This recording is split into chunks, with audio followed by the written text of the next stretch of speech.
Good morning guys. 11th class में हम लोगों ने लास्ट जो पढ़ा था वो पढ़ा था N+L rule about electronic configuration. Okay, आज हम बात करेंगे दो इम्पोर्टेंट रूल्स की। फर्स्ट, हुंड का अधिकतम बाहुलकता का नियम। Hund's maximum multiplicity rule. Okay, Hund's का अधिकतम बाहुलकता का नियम, हुंड्स मैक्सिमम मल्टीप्लिसिटी रूल हम यहाँ पे पढ़ने वाले हैं।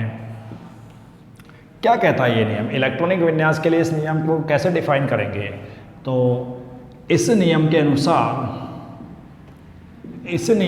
अनुसार इलेक्ट्रॉनों का युग्मन किसी कक्षक में तब तक नहीं हो सकता जब तक प्रत्येक कक्षक में एक एक अयुग्मित इलेक्ट्रॉन प्रवेश नहीं कर जाए। ठीक है, प्रवेश नहीं कर जाए। समान चक्रण वाला इलेक्ट्रॉन प्रवेश नहीं कर जाए। ठीक है, तो यहाँ पे बात क्या करता है कि इस नियम के अनुसार इलेक्ट्रॉनों की कपलिंग, यानी इलेक्ट्रॉन कपल के रूप में तब तक नहीं आ सकते किसी ऑर्बिटल में जब तक प्रत्येक कक्षक में एक एक अयुग्मित इलेक्ट्रॉन आ जाए सेम। ठीक है, according to Hund's rule, coupling of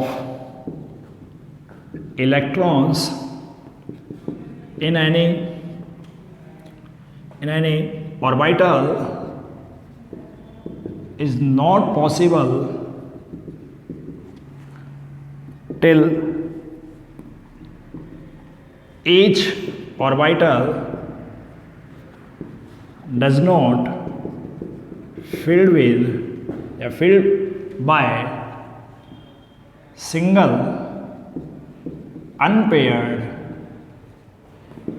electron with identical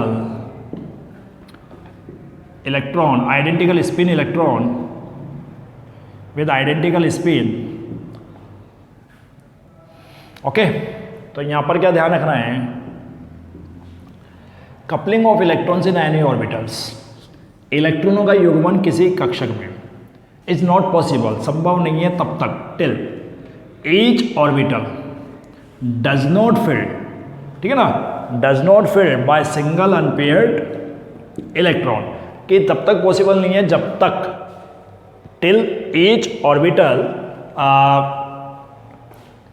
does not filled by single unpaired electron, कि जब तक एक कक्षक या प्रत्येक कक्षक सिंगल अनपेयर्ड इलेक्ट्रॉन से नहीं भर जाता तब तक ये पॉसिबल नहीं है। देखिए एग्जाम्पल, फॉर एग्जाम्पल यहाँ पे एक बात और बता देता हूँ, पहले नोट डाल के लिखिए। This rule is not obey, this rule is not follow for s orbital, क्योंकि s ऑर्बिटल, अभी वो आपको पता लग जाएगा कि s कक्षक के लिए ये नियम फॉलो नहीं होगा। फॉर एग्जाम्पल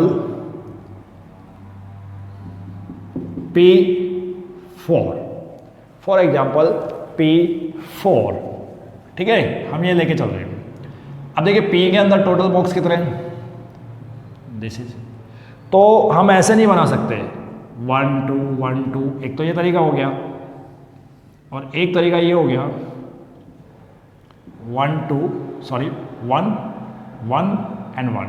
देखिए बेटा, यहाँ पर अपन ने पहले तीनों को भरा है, P X P Y P Z को अपन ने डिस्कस किया है, P X P Y P Z, right. पहले वाला केस, ये केस ए है, ये केस बी है। फर्स्ट केस ए में मैंने क्या किया, पी एक्स और पी वाई में दोनों भर दिया, जबकि पी जेड को खाली छोड़ दिया। दैट मीन्स मैंने कपलिंग करा दी, और तब कपलिंग उस कंडीशन में करा दी जब तक कि हर ऑर्बिटल सिंगल अनपेयर्ड इलेक्ट्रॉन से नहीं भरा गया, ठीक है ना। लेकिन सेकंड केस में मैंने कपलिंग कराई है कब, सबसे पहले मैंने मैं इसको नंबर दे देता हूँ, 1 electron, 2 electron, 3 electron and this is 4th number का इलेक्ट्रॉन। तो मैंने पहले तीनों इलेक्ट्रॉन 1 2 3 को जो सेम स्पिन के हैं उनको P X P Y P Z यानी हर कक्षक में एक एक करके पहले भरा है। उसके बाद 4th नंबर का इलेक्ट्रॉन फर्स्ट ऑर्बिटल के अंदर पेयर करवाया, उसकी कपलिंग करवाई है।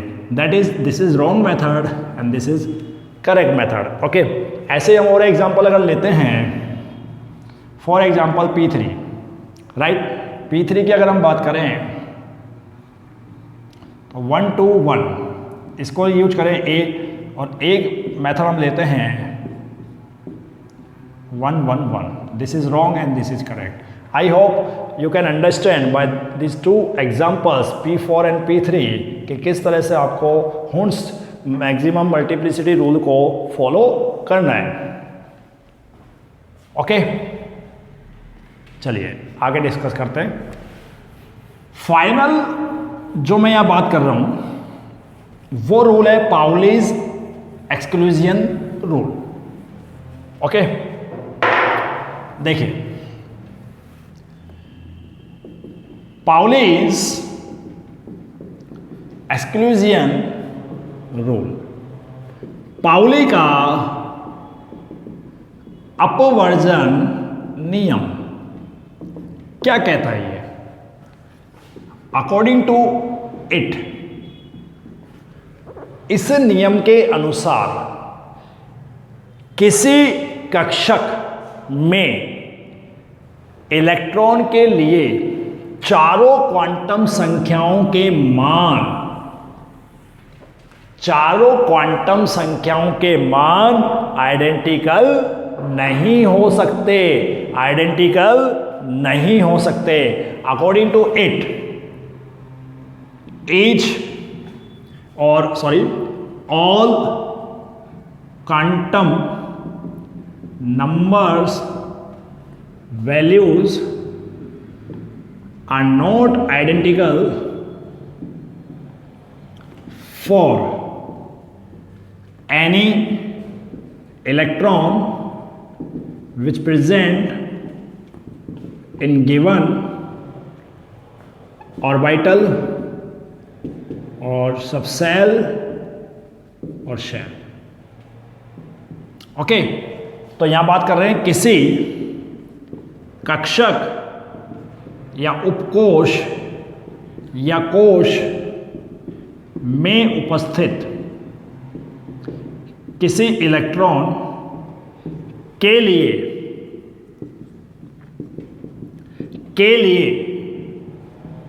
चारों क्वांटम संख्याओं के मान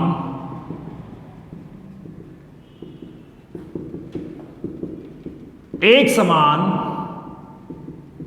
नहीं हो सकते। ओके, दिस इज, तो यहां ये कहना क्या चाह रहा है, चारों क्वांटम संख्या है एन एल एम आप पढ़ चुके हैं। एक और क्वांटम संख्या है वो है spin quantum number and represented by S, and spin quantum number represent spin off electron. Okay, clockwise and anti clockwise. चलिए, तो फॉर एग्जाम्पल हम ये बात करते हैं, फॉर एग्जाम्पल 1s1। ओके बेटा, तो यहां ध्यान दीजिए, इधर एक इलेक्ट्रॉन है, इसके लिए अगर मैं n, l, m और s की वैल्यूज कैलकुलेट करता हूं तो मैं आपको यहां बता देता हूं नोट डाल के, s represents spin quantum number which shows spin of electron clockwise और एंटी क्लॉकवाइज। ओके, तो एस क्या बता रहा है यहां पर? चक्रण क्वांटम संख्या को बता रहा है। किसको बता रहा है? चक्रण क्वांटम संख्या के बारे में बता रहा है, ठीक है ना। और कैसे चक्रण? इलेक्ट्रॉन का चक्रण, इलेक्ट्रॉन का चक्रण। कैसा चक्रण? क्लॉकवाइज या एंटी क्लॉकवाइज, वामावर्त या दक्षिणावर्त। चलिए, तो n की वैल्यू यहां पर कितनी है? 1, l की वैल्यू 0, m की वैल्यू क्या होगी? 0, s की value plus minus half, plus या माइनस में हाफ हो सकती है।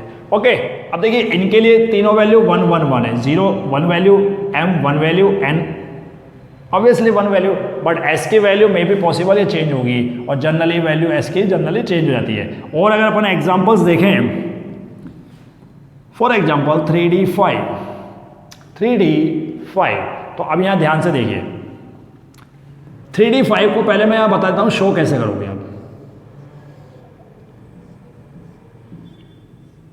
1 2 3 4 एंड 5।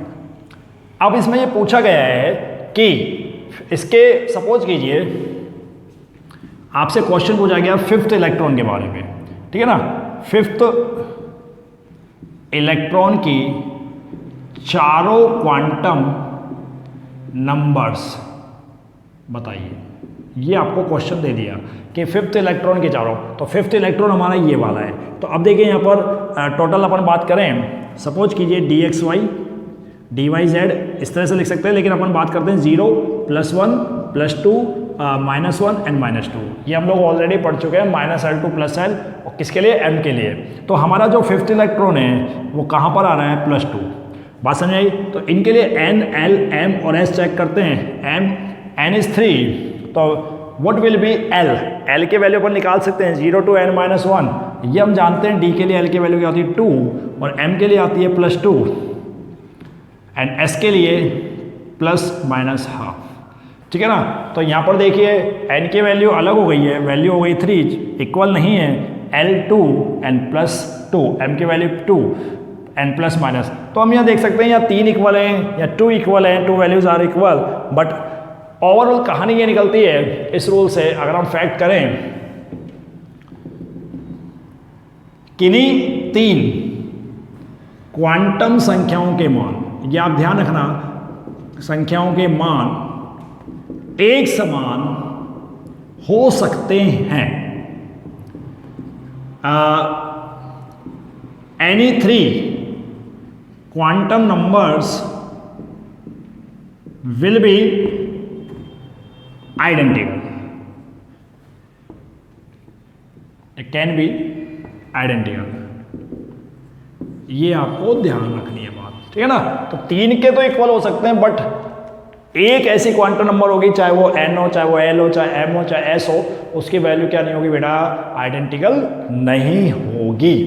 चलिए, तो ये हमने 3 तरह के रूल्स पढ़े ऑफ प्रिंसिपल में इलेक्ट्रॉनिक कॉन्फिगरेशन से रिलेटेड, और इनका यूज़ अब अपन करते हैं। कुछ एग्जांपल्स आपको बताते हैं कि किस तरह से इलेक्ट्रॉनिक कॉन्फिगरेशन लिखे जाते हैं। उससे पहले एक महत्वपूर्ण, एक इंपॉर्टेंट फैक्ट आपको बता दिया जाता है। Fact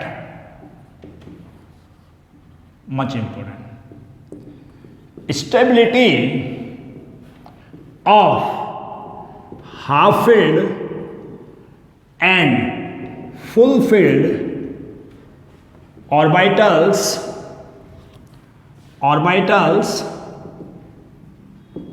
are greater than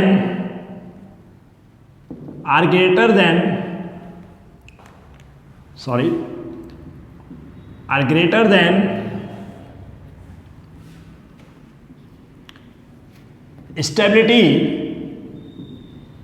of any other orbitals, ठीक है। अर्धपूरित तथा पूर्ण पूरित कक्षकों का स्थायित्व ये ज्यादा होता है किसी अन्य कक्षक के स्थायित्व से। ये आपको याद रखना है पॉइंट, जो हमारे कॉन्फ़िगरेशन में आगे काम में आने वाला है, ठीक है ना। तो ये बात आप ध्यान रखें कि हाफ फील्ड और फुल फील्ड। फॉर एग्जांपल अगर हम बात करते हैं, फॉर एग्जांपल पी से स्टार्ट करते हैं, 2 एग्जांपल लूँगा पी और डी, ठीक है ना। तीसरा भी ले लेते हैं एफ। पहला एग्जांपल है P3 P4 P4 and P6, पहला एग्जांपल ये। तो P3 को हम कैसे रिप्रेजेंट करेंगे, 1 2 3, फिलिंग में हम तीनों हॉन्स रूल को यूज करेंगे। P4 एक एक करके बढ़ दीजिए। P6 तो this one and this one. इसको नाम दे देता हूं मैं A, इसे दे देता हूं B, इसे दे देता हूं C। तो हम यहां बात करेंगे स्टेबिलिटी ऑर्डर, ठीक है। तो देखिए यहां पर इसको ऐसे भी लिख सकते हैं, P6 is greater than P3 is greater than P4, और C, stability of C, stability of C किससे ज़्यादा है, A, और किससे ज़्यादा है, B। ऐसे हम बात करें D5, D7 ले लीजिए, 8 ले लीजिए, जो भी है, और D10, ठीक है बेटा। तो यहां पे अपन बात करते हैं, अब आप समझ गए होंगे मैक्सिमम इलेक्ट्रॉन 10 आएंगे, इसी तरह बॉक्स बना लीजिए 5, ठीक है ना। तो यहां पे अपन बात करते हैं,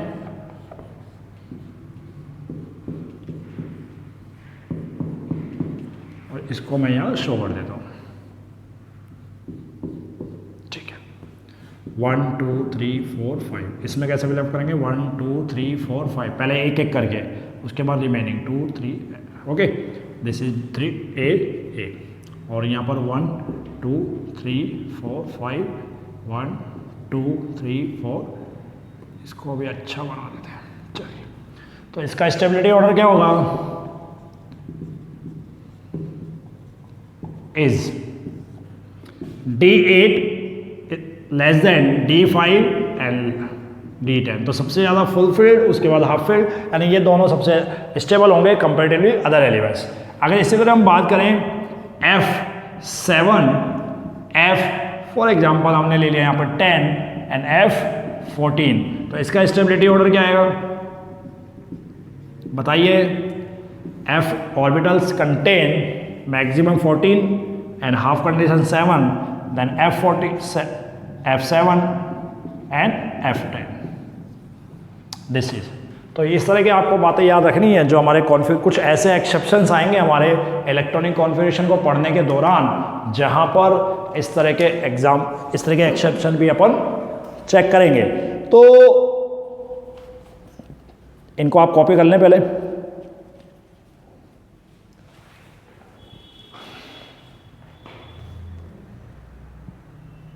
ओके,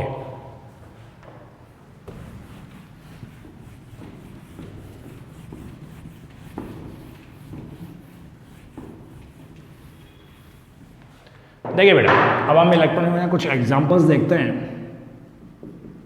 कुछ सिंपल, कुछ एक्सेप्शन एग्जांपल फर्स्ट, राइट। पहला मैं एग्जांपल ले रहा हूं, फॉर एग्जांपल हम ले लेते हैं atomic number 6, carbon. Total number of neutral condition में 6 होंगे, 1s2 2s2 2p2, इस तरह से इनको फिलअप कर दिया जाएगा। अगर इसके बॉक्स स्ट्रक्चर बनाएं 1s2 2s2 एंड 2p3 और 2p2, तो फिलअप कर दीजिए इनको सारे रूल्स फॉलो करते हुए।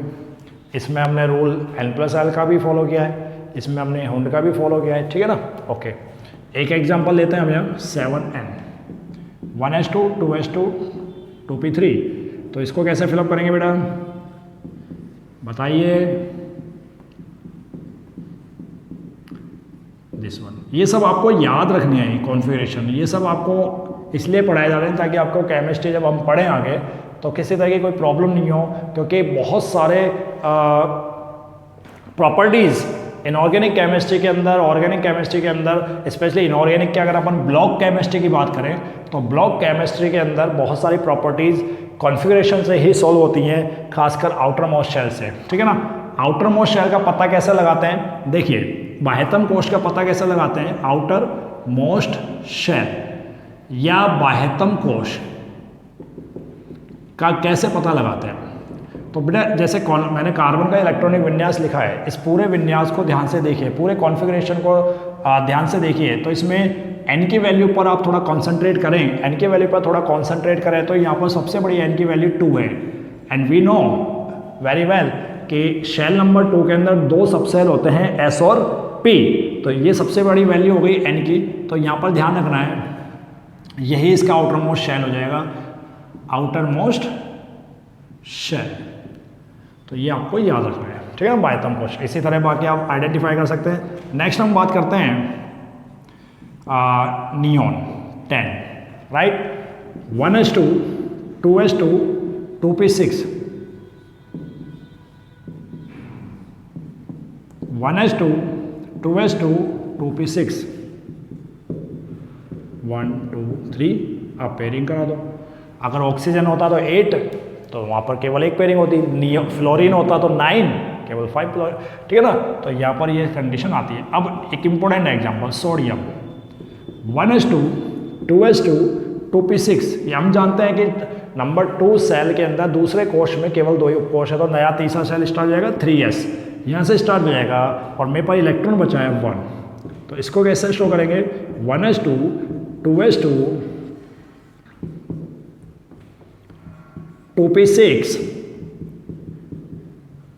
and 3s1, okay, this is 3s1, alright. तो इस तरह से अपन आगे डिस्कस कर सकते हैं। एक बहुत इंपॉर्टेंट एग्जांपल मैं यहाँ लेके चल रहा हूँ, which is phosphorus, right madam, आप लोग करेंगे इसको फॉस्फोरस को। इसके अलावा ये आपका एक तरह से होमवर्क हो गया, राइट, क्वेश्चन दे देता हूं मैं, right electronic configuration of following elements, निम्नलिखित तत्वों के इलेक्ट्रॉनिक विन्यास लिखिए।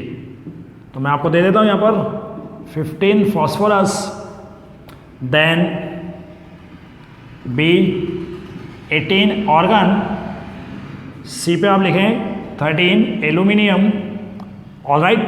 यहां पर 20 कैल्शियम, इनकी बात करेंगे अपन यहां, okay. Then E25 manganese, F zinc 30, alright बेटा। और एक और ले लेते हैं 29 कॉपर। इनके आप सॉल्व करेंगे, ये आपका होमवर्क है। इससे पहले मैं एक इंपॉर्टेंट कॉन्फ़िगरेशन आपको समझा देता हूं, कॉन्फ़िगरेशन ऑफ क्रोमियम 24, क्रोमियम का विन्यास देखिए 24, 1s2 2s2 2p6 3s2 3p6।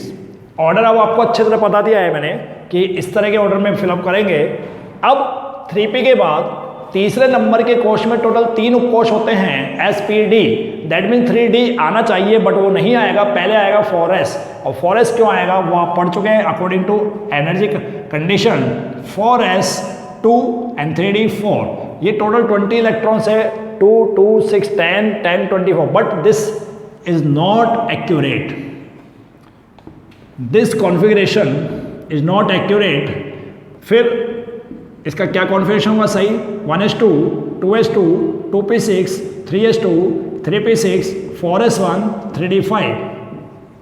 देखिए बेटा यहाँ पर इलेक्ट्रॉन्स तो 24 और आ रहे हैं, लॉजिकली देखे तो ऊपर आना चाहिए, बट थोड़ा सा चेंज हो जाता है। अभी मैंने आपको एक रूल समझाया था, due to half filled and full filled orbital stability, ये इस कंडीशन में आता है। देखिए पहली कंडीशन में अगर मैं देखता हूँ यहाँ पर, तो एस में टोटल 2 इलेक्ट्रॉन है और डी में 1 2 ये केस आ रहा है, ठीक है, 4s2 एंड 3d4। लेकिन अगर मैं दूसरी कंडीशन के फॉर्म में इसको ले आता हूं तो s में 1 इलेक्ट्रॉन है। देखो 4s हालांकि हम जानते हैं ये दूसरा सब शेल दूसरा शेल शुरू हो गया, दूसरा कोष शुरू हो गया, बट प्रैक्टिकली ये देखा गया है कि 4s और 3d की एनर्जी में ज़्यादा गैप नहीं होता। एक कोष से दूसरे कोष में ऊर्जा परिवर्तन हो जाता है, एनर्जी चेंज हो जाती है, बट यहाँ 3d और 4s की एनर्जी में डिफरेंस होता है, बट वो इतना ज़्यादा नहीं होता कि ये एक इलेक्ट्रॉन यहाँ से एक्साइटेड हो गया, जंप करके 3d में नहीं जा सके। तो यहाँ पर ये इसके अंदर एंटर करके इसको 3d5 की कंडीशन में लिया जाता है। अब देखिए पहले वाली कंडीशन में केवल 4s यानी s फुलफिल्ड था, बाकी ना हाफ फिल्ड है ना फुल फिल्ड है, बट दूसरे केस में दोनों फुलफिल्ड है। Both subshell are half filled, ठीक है ना, हाफ फील्ड है, और इनके ऑर्बिटल जो हैं वो हाफ फील्ड हो गए। ध्यान से देखिए, तो यहाँ पर ये ज़्यादा स्टेबल हो जाता है, तो इसको अपन इसलिए लिखते हैं इस कॉन्फ़िगरेशन को, it is much stable configuration. और ये मैंने आपको समझा दिया क्यों है, अधिक स्थायी विन्यास, ये मैं आपको क्लियर कर चुका हूँ कि क्यों ये ज़्यादा स्टेबल कॉन्फ़िगरेशन है, ठीक है ना। और इसका सीधी सी रीजन है, और यहाँ पे ध्यान रखें, वापस मैं बता रहा हूँ, सीधा सा रीजन है अर्धपूरित व पूर्णपूरित कक्षकों के स्थायित्व के आधार पर हमने इसको डिस्कस किया है, right. Half field and full field orbitals के स्टेबिलिटी के बेस पर हमने इसको यहाँ पर डिस्कस किया है। ओके, तो ये कंप्लीट हो गया, और आई होप अब इन क्लासेस के बेस पर आप थोड़ा थोड़ा इलेक्ट्रॉनिक कॉन्फ़िगरेशन कैसे लिखते हैं दूसरे मैनर में, ये है दूसरा तरीका।